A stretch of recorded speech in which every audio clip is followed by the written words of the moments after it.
என் நெஞ்சில் குடியிருக்கும் ஈரோடு மக்களே,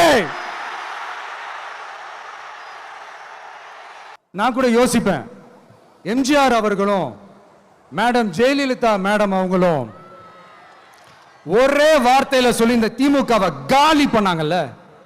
நான் கூட யோசிப்பேன், ஏன் இவ்வளவு ஹார்ஷா பேசுறாங்க, ஏன் இவ்வளவு ஹார்ஷா அவங்கள திட்டுறாங்கன்னு யோசிச்சது உண்டு. இப்பதானே புரியுது. அவங்க ரெண்டு பேரும் சொன்னதை இப்ப நானும் ரிப்பீட் பண்றேன். திமுக ஒரு தீய சக்தி, திமுக ஒரு தீய சக்தி, திமுக ஒரு தீய சக்தி, திமுக ஒரு தீய சக்தி, தீய சக்தி, தீய சக்தி, தீய சக்தி. தம்பி கீழே இறங்கு, தம்பி கீழே இறங்குப்பா, ப்ளீஸ் கீழே இறங்குப்பா.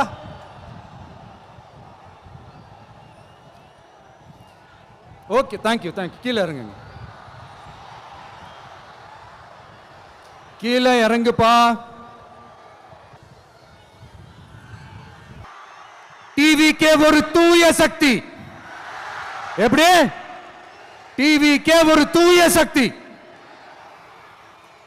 தூய சக்தி டிவிகேவுக்கும் தீய சக்தி டிஎம்கேவுக்கும் தான் போட்டியே. என்ன முடக்கலாம்னு நினைக்கிறீங்க, ஆனா இந்த சத்தத்தை ஒரு நாள் உங்களால முடக்க முடியாது.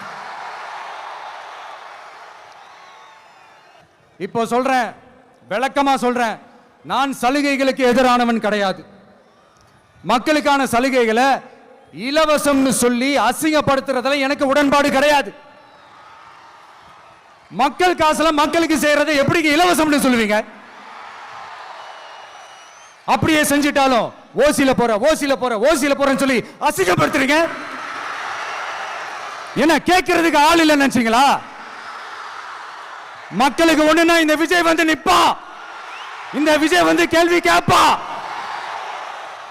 இந்த விஜய் எப்பவுமே மக்கள் பக்கம் தான், அதே மாதிரி மக்களும் என் பக்கம் தான். சும்மா மாறு வேஷத்துல மறு வச்சுக்கிட்டு மீடியா ஆளு ரேடியோ ஆளுன்னு இவங்க ஆளுங்களே மாத்தி மாத்தி அனுப்பிக்கிட்டு இதெல்லாம் என்ன மக்களுக்கு தெரியாதுன்னு நினைச்சிட்டு இருக்கீங்களா? மக்கள் எல்லாத்தையும் உன்னிப்பா கவனிச்சிட்டு இருக்காங்க. அதனாலதான் சொல்றேன், உங்களுக்கு நீங்க கொள்ளையடிச்சு வச்சிருக்கிற காசு தான் துணை, ஆனா எனக்கு என் மேல எல்லையில்லா பாசம் வச்சிருக்கிற இந்த மாசு தான் துணை.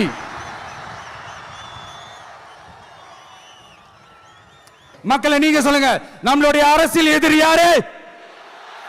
நம்மளுடைய கொள்கை எதிரி யாரு? ரிப்பீட், நம்மளுடைய அரசியல் எதிரி யாரு?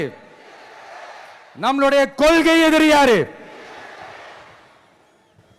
உங்களுக்கு புரியுதுல்ல? எனக்கு அது போதும்யா, எனக்கு வேற எதுவுமே தேவையில்லை. அதுவும் அந்த எதிரிகள் யாரு இப்போ இங்க 2026 சட்டமன்ற தேர்தலில் களத்தில் இருக்கிறாங்களோ அவங்கள மட்டும் தான் எதிர்ப்போம். சும்மா களத்திலே இல்லாதவங்களையும், களத்துக்கும் அவங்களுக்கும் சம்பந்தமே இல்லாதவங்களையும் எதிர்க்கிற ஐடியாலாம் இல்ல பாஸ். நீங்க கேட்கிறீங்கன்றதுக்காக எல்லாம் எதிர்த்துட்டு இருக்க முடியாது பாஸ். எங்களுக்கு நிறைய வேலை இருக்குது. இப்ப ரீசெண்டா ஒரு இடத்துல நம்ம சிஎம் சார் அவர்கள் பேசும்போது சொன்னாங்க, என் கேரக்டரையே புரிஞ்சுக்க மாட்டேங்கிறேன். இது சினிமா டயலாக் இல்லையா? நான் ஏதாவது பேசினா சினிமா டயலாகா? சார் பேசினா அது சினிமா டயலாக் இல்லையா? சிலப்பதிகாரத்திலிருந்து எடுத்ததான் அந்த லைன், என் கேரக்டரையே புரிஞ்சுக்க மாட்டேன்றது. உங்களை எப்படிதான் சார் புரிஞ்சுக்கிறது? எந்தெந்த விஷயத்துலலாம் சார் உங்க கேரக்டர் நாங்க புரிஞ்சுக்கிறது? அதையும் நீங்களே சொல்லிட்டீங்கன்னா கொஞ்சம் நல்லா இருக்கும் சார். சட்டம் ஒழுங்குல நாடே சந்தி சிரிக்குது அதுலயா? பெண்கள் பாதுகாப்புல நாடே சந்தி சிரிக்குது அதுலயா? பொய் வாக்குறுதிகளா கொடுத்து ஏமாத்தி ஆட்சிக்கு வந்தீங்களே அதுலயா? எதுலதான் சார் உங்க கேரக்டர் நாங்க புரிஞ்சுக்கிறது?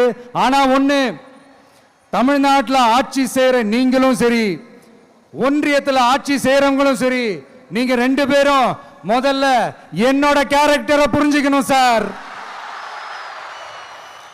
என்னோட கேரக்டர்னு சொன்னது நம்ம மக்களோட கேரக்டரை. 2026 சட்டமன்ற தேர்தலோட அந்த கேரக்டரே கொஞ்சம் வேற மாதிரி சார். அதை கொஞ்சம் தயவு செஞ்சு நீங்க புரிஞ்சுக்கணும் சார். புரிஞ்சுக்கலன்னா மக்களே உங்களுக்கு புரிய வைப்பாங்க சார்.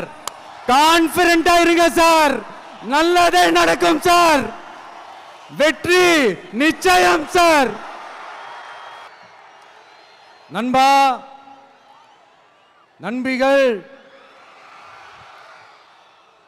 இங்க வந்து எல்லாம் வந்து பார்த்தோம், எல்லாம் நல்லபடியா நடந்தது. சேஃபா வந்துட்டு சேஃபா வீட்டுக்கு போயிடுங்க. எனக்கு எல்லாத்தையும் விட நீங்க தான் எனக்கு முக்கியம்.